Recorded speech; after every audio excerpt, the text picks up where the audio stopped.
नमस्कार, स्वागत है आपका हमारे YouTube चैनल पर। आज हम इस वीडियो में जानते हैं कि भाग्य बड़ा या बुद्धि। चलिए शुरू करते हैं। एक समय की बात है, ब्रह्मा जी का दरबार लगा हुआ था। उस समय भाग्य और बुद्धि में झगड़ा होने लगा। भाग्य ने बुद्धि से कहा, मैं सबसे बड़ा हूँ, मैं जो कर सकता हूँ वह काम तुम नहीं कर सकती। बुद्धि ने भाग्य से कहा, मैं जो कर सकती हूँ वह कोई नहीं कर सकता। बुद्धि ने कहा, भाग्य तुम मूर्ख मत बनो, मैं जब किसी का साथ छोड़ देती हूँ तो मनुष्य कुछ नहीं कर सकता और वह मनुष्य पागल हो जाता है। फिर उसी समय भाग्य बुद्धि से बोला, अगर मैं मनुष्य का साथ छोड़ देता हूँ तो तू भी कुछ नहीं कर सकती। बुद्धि ने फिर भाग्य से कहा, मेरी शक्ति अधिक है, मैं चाहे जिसे सुखी कर दूं, मेरे बिना कोई बड़ा नहीं हो सकता। भाग्य ने बुद्धि से कहा, मेरी शक्ति अधिक है, मैं तुम्हारे बिना भी काम कर सकता हूँ, लेकिन तुम मेरे बिना काम नहीं कर सकती। इस तरह दरबार में दोनों ने अपनी अपनी तरफ की दलीलें देना जोर जोर से शुरू कर दिया। जब झगड़ा दलीलों से भी समाप्त न हुआ, तब बुद्धि ने भाग्य से कहा कि हम दोनों में कौन बड़ा है, अब इसका फैसला तो केवल ब्रह्मा जी ही कर सकते हैं। इस प्रकार दोनों का तर्क सुनने के बाद ब्रह्मा जी के मन में यह विचार आया कि यह फैसला तो बड़ा कठिन है। तब ब्रह्मा जी ने भाग्य और बुद्धि दोनों से कहा कि आप दोनों अपनी अपनी क्षमता का परीक्षण करके मुझे बताओ, कौन बड़ा है। इसका पता तभी चलेगा और इसके बाद ही मैं फैसला करूंगा कि आप दोनों में से सर्वश्रेष्ठ व सबसे बड़ा कौन है। भाग्य ने ब्रह्मा जी से कहा, हे प्रभु, जैसी आपकी इच्छा, आप सबसे पहले मुझे आदेश दीजिए, लेकिन बुद्धि मुझसे बड़ी नहीं हो सकती। तब ब्रह्मा जी ने भाग्य से कहा कि यह एक चारवाहा है, अब आप इसका भाग्य बदल कर दिखाओ। तब बुद्धि भी भाग्य से कहने लगी, अब तुम इस चारवाहे को एक राजा बना कर दिखाओ, मैं इस चारवाहे का साथ छोड़ रही हूँ। तब भाग्य उस चारवाहे को राजा बनाने की सोचने लगा। भाग्य चारवाहे के पास गया और उस चारवाहे के पास भाग्य ने देखा कि इस चारवाहे के पास तो केवल 3 ही बकरियां हैं और एक टूटी सी झोपड़ी है और चारवाहा सारा दिन उन बकरियों को चराने में लगा रहता है। भाग्य ने देखा कि चारवाहे के पैरों में चप्पल जूते भी नहीं हैं।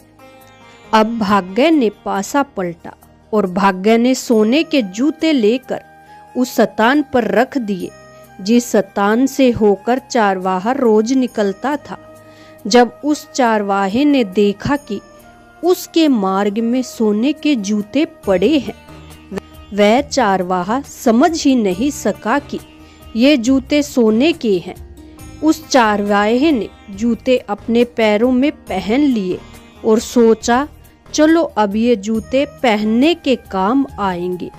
वह चारवाहा रोजाना उन जूतों को पहनकर जंगल में जाता, बकरियां चराता और लकड़ियां काट कर लाता, लेकिन उसके जीवन में कोई बदलाव नहीं हुआ।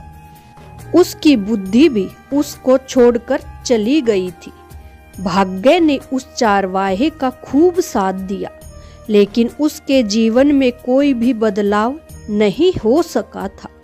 भाग्य सोचने लगा कि मैंने इस चारवाहे को राजा बनाने का वादा किया था, लेकिन इस चारवाहे में तो कोई भी बदलाव नहीं आया।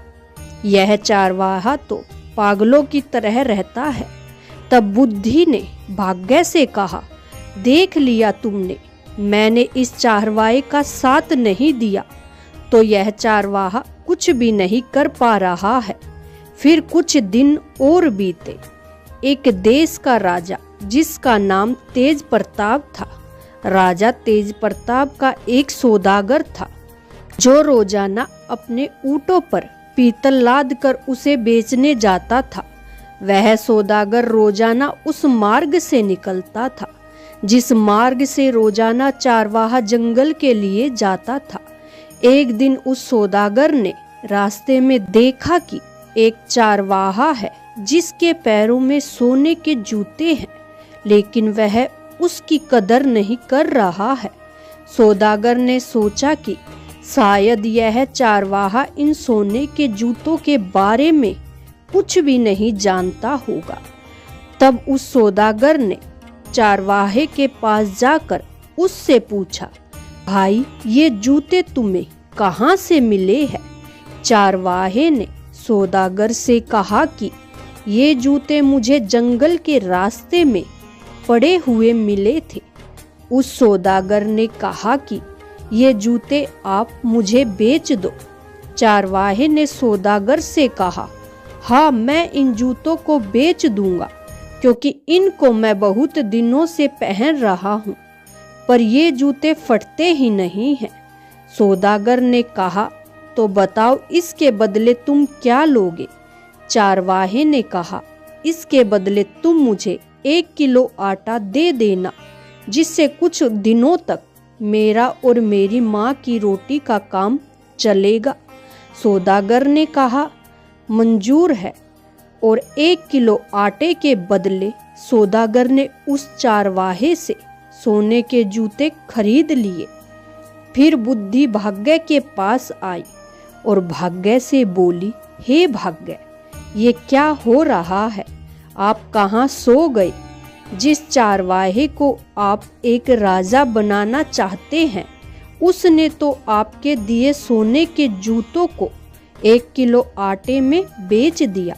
तब भाग्य ने बुद्धि से कहा, बुद्धि आप अभी चुप रहो और देखती रहो मैं क्या करता हूँ। भाग्य बोला, मैं इस चारवाहे को राजा बनाकर ही रहूंगा।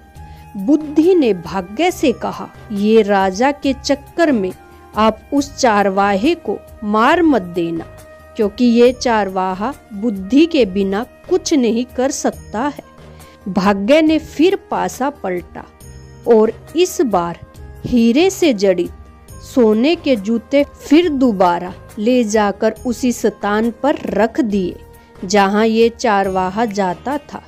फिर उसी रास्ते से चारवाहा फिर निकला तो उसने देखा कि ये जूते तो पहले से और भी ज्यादा अच्छे हैं। उसने सोचा, चलो इनको भी पहन लेता हूँ।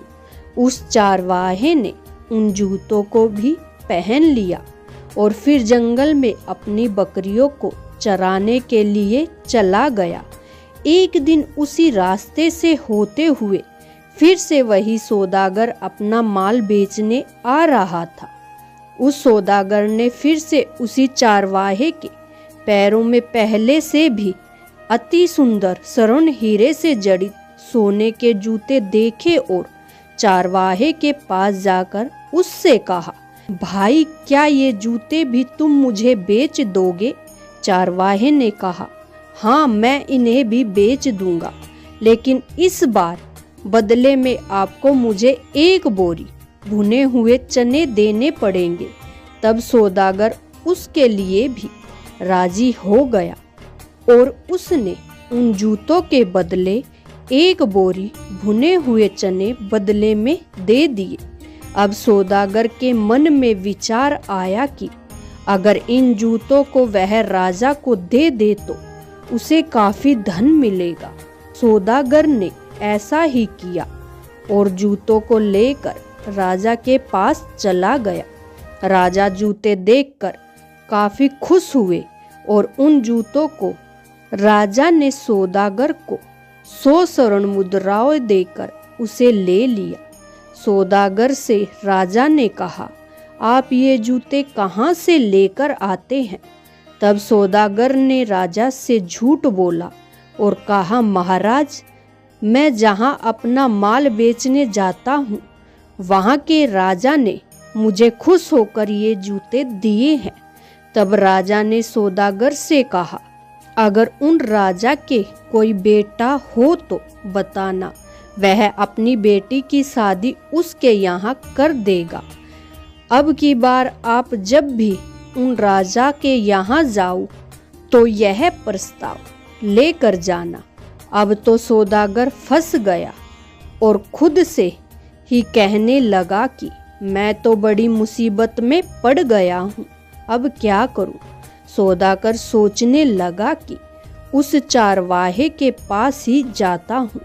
तब सौदागर उस चारवाहे की झोपड़ी में गया और उसने देखा कि चारवाहा अपनी बकरियों के साथ वहीं झोपड़ी में बैठा था। सौदागर ने अपने पीतल के बर्तनों का बोरा उतारा और वहीं बैठकर चारवाहे से बातें करने लगा। वह चारवाहा जब उसके बर्तनों के बोरे पर आकर बैठा तो वे सभी बर्तन सोने के हो गए, क्योंकि भाग्य उस चारवाहे का साथ दे रहा था। सौदागर ने मन ही मन सोचा कि ये तो बड़ा काम का व्यक्ति है या फिर ये कोई बड़ा जादूगर है, अब इसे ही मैं राजा बना देता हूँ। सौदागर ने चारवाहे से कहा, भाई तुम चिंता मत करो, मेरे पास काफी धन दौलत है, मैं आपके यहाँ महल और किला बना देता हूँ और आप मेरे राजा बन जाना। राजा बनने के बाद मैं आपका विवाह मेरे देश के राजा की बेटी से करवा दूंगा, फिर आप आराम से अपनी जिंदगी जीना। चारवाहे ने कहा, भाई तुम जो भी करो, लेकिन मेरी बकरियों का ध्यान जरूर रखना। सौदागर ने सोचा कि ये व्यक्ति तो बुद्धि से मूर्ख लगता है, शायद इसकी बुद्धि नष्ट हो गई है। मैं तो इसको राजा बना रहा हूँ और इसे अपनी बकरियों की पड़ी है। फिर सौदागर वहां पर एक आलीशान महल बनाकर वापिस राजा तेज प्रताप के पास गया और उसने कहा, महाराज मैं यह राजा को शादी के लिए तैयार कर आया हूँ और आप वहाँ पर अपनी बेटी की सगाई उस राजा के बेटे के साथ कर दो, मैं उससे तय करके आया हूँ। तब राजा तेज प्रताप ने अपने 2 नौकर भेजे और अपनी बेटी की सगाई करवा दी। अब विवाह का समय नजदीक आ गया था और चारवाहा अब भी अपनी बकरियों के साथ रहता था, उसको चराता और अपनी ही मस्ती में मस्त रहता। सौदागर ने सोचा कि कहीं चारवाहा मुझे मरवा न दे, इसको तो कोई परवाह ही नहीं। सौदागर अब चारवाहे के पास गया और उसने चारवाहे को सारी बात बताई और कहा, मुझे और तुझे दोनों को राजा मार देगा। अगर किसी को इस बात का पता चल गया कि तू एक चारवाहा है, इस कारण मैं जिस प्रकार कहूँ उस प्रकार ही कुछ काम करो। चारवाहे ने मन में सोचा, यह संकट कहाँ से आ गया, मैं तो अपनी जिंदगी को आराम से व्यतीत कर रहा था। चारवाहे ने मन ही मन सोचा कि इस सौदागर ने मुझे कहाँ फंसा दिया।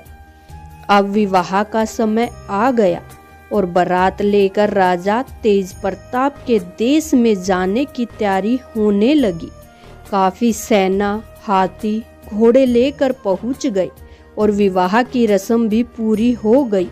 अब उस चारवाहे को एक अलग 7 मंजिल कमरे में सुला दिया। उसको वहां पर कई प्रकार की आवाजें आने लगी, क्योंकि उस चारवाहे की माँ उसे बचपन में भूतों की कहानी सुनाया करती थी। उस चारवाहे को पायल और चूड़ियों की आवाज जैसे ही आती है तो वह सोचता है कि शायद कोई भूत आ रहा है। उस चारवाहे ने डर की वजह से एक खिड़की से कूदने की तैयारी कर ली। उसी समय बुद्धि भाग्य के पास आई और कहा, भाग्य इस व्यक्ति को किसी प्रकार से बचा सको तो बचा लो, अन्यथा ये कूद कर मर जाएगा, क्योंकि इसमें बुद्धि नहीं है। तब भाग्य ने बुद्धि से कहा, और भाग्य ने बुद्धि से कहा, बुद्धि आप बड़ी मैं छोटा, बुद्धि आप जीती मैं हारा, बुद्धि आप ही इस व्यक्ति को बचाओ।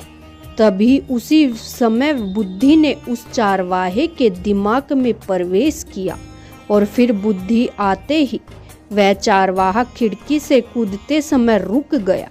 अंत में ब्रह्मा जी ने फैसला सुनाते हुए भाग्य से कहा, भाग्य आप परीक्षण में सही सफल नहीं हो सके, इस कारण भाग्य से बड़ी बुद्धि है। बुद्धि के बिना व्यक्ति कुछ नहीं कर सकता है, चाहे कितना धन दौलत हो। इसी कारण बुद्धि ही सबसे बड़ी है और सर्वश्रेष्ठ है। आशा करती हूँ कि आपको हमारी यह वीडियो अच्छी लगी होगी, और यदि वीडियो अच्छी लगे तो वीडियो को लाइक कीजिए, शेयर कीजिए और चैनल को सब्सक्राइब कीजिए। हमारी वीडियो अंत तक देखने के लिए आपका बहुत बहुत धन्यवाद।